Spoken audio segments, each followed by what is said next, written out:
welcome back to my channel. Hope you're all doing well out there. And today we're gonna head back to Texas for a massacre. But before we do that, do me a favor, like, comment, and subscribe.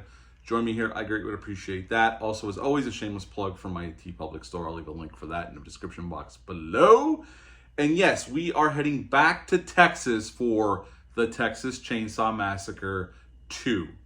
My son Troy, who's 13, is going on a little bit of a Texas Chainsaw Massacre journey right now. We are, if you want to join us Friday night, 8 o'clock, this Friday, me and Troy are going to cover the 2003 Texas Chainsaw Massacre remake produced by Platinum Dunes. We're doing that one for our live stream this Friday, but we sat down on Friday night and we checked out this past Friday night, and we checked out, he wanted to watch Texas Chainsaw 2.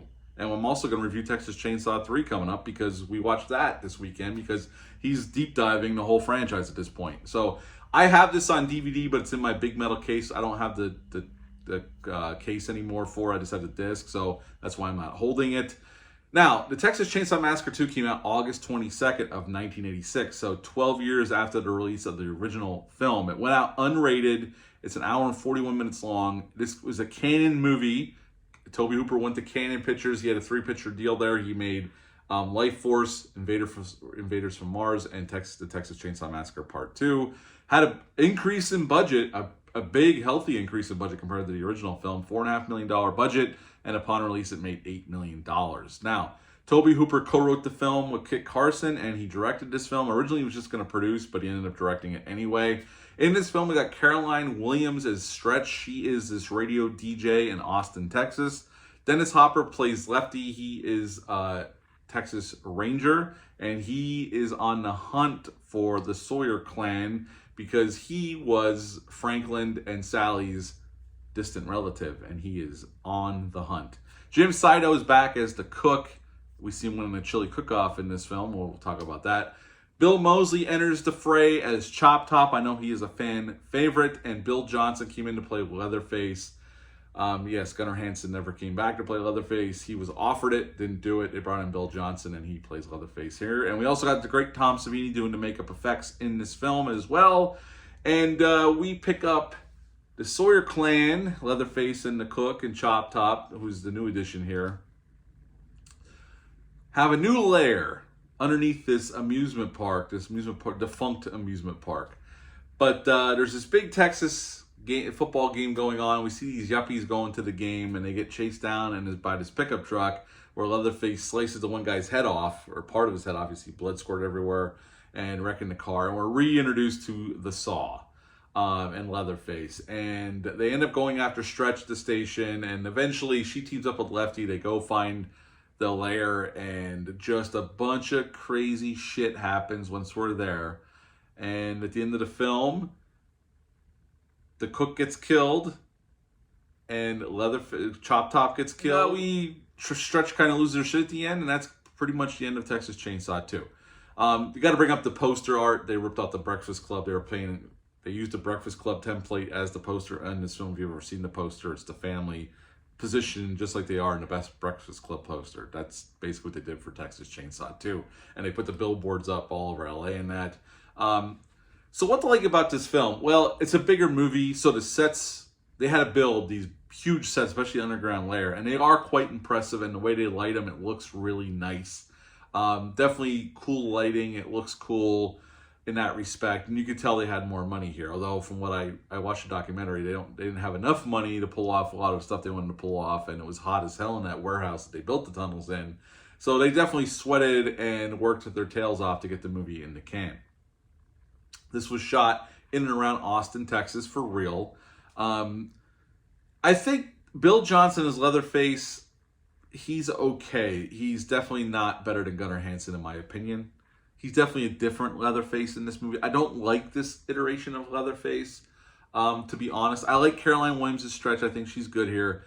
Dennis Hopper's iffy for me, and I love Dennis Hopper. He's a legend in the movie business. I think he's just okay here. And I don't know what the script called for. I don't know how he was directed, but I never was in love with Lefty as a character. Jim Saito as a cook is pretty much on par with the first one. He's good for what he's given to do.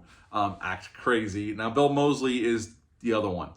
If you would have asked me 20 years ago, the last time I watched this film, before I sat down and watched it with Troy, I used to hate his performance as Chop Top, and I know it's kind of a hot take 'cause I know a lot of horror fans love Bill Moseley as Chop Top. He used to grate on my nerves back then. I would have gave this movie a low score just because of his performance. Even though he definitely disappears in a role, I just thought he was the most annoying freaking character ever. Watching it this time, he didn't grate on me like he used to 20 years ago. So I will say that. The makeup effects by Tom Savini are aces. There's some cool gore gags. The grandpa makeup is really, really well done in this film. We get a really good close-up of it at one point. Other than that, I don't love this movie though still. I've never been a huge fan of this movie. It's compared to the first film, I think this is quite a bit step down. I know they were going for more dark humor, but even then, I didn't laugh all that much. I never have at this movie. I still didn't rewatching it. Even though I like Caroline Williams' Stretch, I think she's a great character. This movie as a whole, to me, is a big mixed bag. I don't know why Hooper decided to take it in this direction. I know he thought the first film was more comedic than I ever thought it was. This one, the dark humor for me doesn't land with me, and this is not a movie I'm in love with. It's just, to me, I didn't mind it as much this time as I did 20 years ago, so at least that's something. It did grow on me a little bit. I can appreciate the art design and the lighting and some of the directing choices and some of the performances and the makeup effects, certainly. But the script-wise and the movie itself overall, I don't care for the tone. It's not as tight as the original film, and I think you can feel it. I think this movie goes on too long, and I heard it was even longer before Cannon made Tobe Hooper cut it down. It was a longer film. So in that, I just feel like there's a lot of just downtime, and where the first film doesn't have any fat at all, this one has a lot of fat. And the movie still doesn't work for me overall as a story itself, the scripting. It still doesn't, it's a very, very big mixed bag for me. So the filmmakers decided to release this unrated because the MPA was going to give them a rated X. And the MPA kind of had a hard-on for the Texas Chainsaw Massacre because of the first film. So they just decided to avoid going back to MPA and just release it unrated, which I thought was a pretty ballsy move because Cannon wanted an R rating. Hooper was kind of contractually obligated to give him an R rating, but they ended up releasing unrated anyway, so kudos to them for having the balls to do that, especially back then when it was hard to advertise an unrated movie. But other than that, that's all I have for this movie. There's a great documentary on YouTube. It's like an hour and 20 minutes long. You can check out about the making of this movie. It's very extensive, so you can check that out if you want. At the end of the day, this is definitely not my favorite Texas Chainsaw Massacre movie of the franchise, and I would give Texas Chainsaw Massacre 2 a 6 out of 10. 6 out of 10 for Texas Chainsaw Massacre 2. What are your thoughts on this one? Do you like this one? Does this work for you? Leave a comment down below. Let me know. There's no wrong answers here. It's all subjective, but for me, it's still a very big mixed bag. But I definitely think of it more highly than I would have 20 years ago. 20 years ago, I would give this like a 3 or a 4 out of 10. So it's grown on me over time. 6 out of 10 for me. That's it for this review. I'll be back soon with Leatherface, the Texas Chainsaw Massacre 3. But until then, bye.